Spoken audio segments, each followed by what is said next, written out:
Hey everyone, welcome back to theclinicaltrialsguru.com. Again, that website address is theclinicaltrialsguru.com. Just wanted to do a quick video today on how PI compensation works. I've been getting a lot of phone calls from research clinic owners, from PIs themselves, from SMOs on how to pay PIs. What is the common way to pay PIs?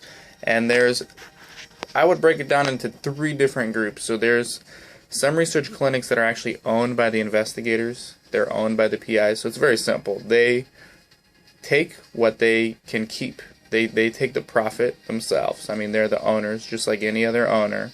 No different than any other owner. When the drug company issues a payment, the PI, if he or she is the owner of the research clinic or the research organization, will pay his or her expenses and then take what's left, which is the profit, and issue that to himself or herself, or they can pay themselves a salary. That's the easiest method. The second one is, and this is where most of the questions come into play, is what happens when the research clinic or the SMO or the research organization is not owned by the PI. Let's say they are owned by a group, a corporation, and they employ the PI, or they have to contract with the PI, or they partner with the PI. How do the PIs get compensated in that case? There's three different ways. Number one is the PI becomes an employee of the company. That's a W-2 employee, and they get paid an agreed upon salary. And whatever the salary may be is between the research organization and that PI. That is the simplest way from these three payment models. The next one is a fee for service. So each study, there's a contract.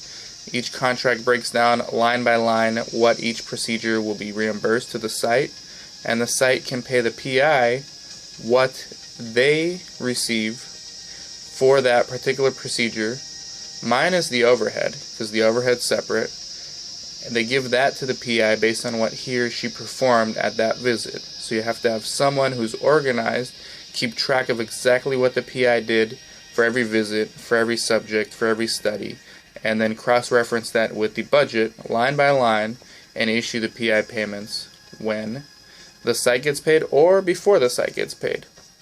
Another common way that PI compensation works is a percentage. So the research company or the SMO will tell the PI, look, for whatever study you're the PI for, whenever we get paid, you'll get X percent of the study, and you get paid when we get paid.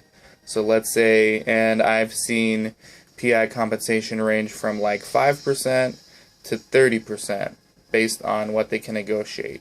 Just like in business, in any other business, everything is negotiable. The more experienced PIs can demand a higher percentage.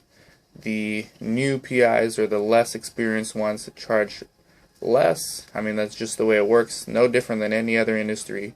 So percentage is another model. So hopefully that helps. You can be W-2, you can be fee for service, which is a 1099, or you can be a percentage, which is also a 1099. And what 1099 means is independent contractor. Hopefully this helps. I want to give my Clinical Trial Guru producers a shout out. Sarah Elizabeth Siegler, Resolve Research Solutions, Accurate Clinical Trials, Erdhart Clinical Trials, PTNR, Patrick Stone, Darshan Kulkarni, Biopharm Systems, Simewire, Mozio, South Coast Clinical Trials, Breakthrough Clinical Trials, and St. Paul Medical Research Center in Miami, Florida. Thank you very much, and we'll be talking to you soon. Let me know your thoughts on PI compensation. Thank you.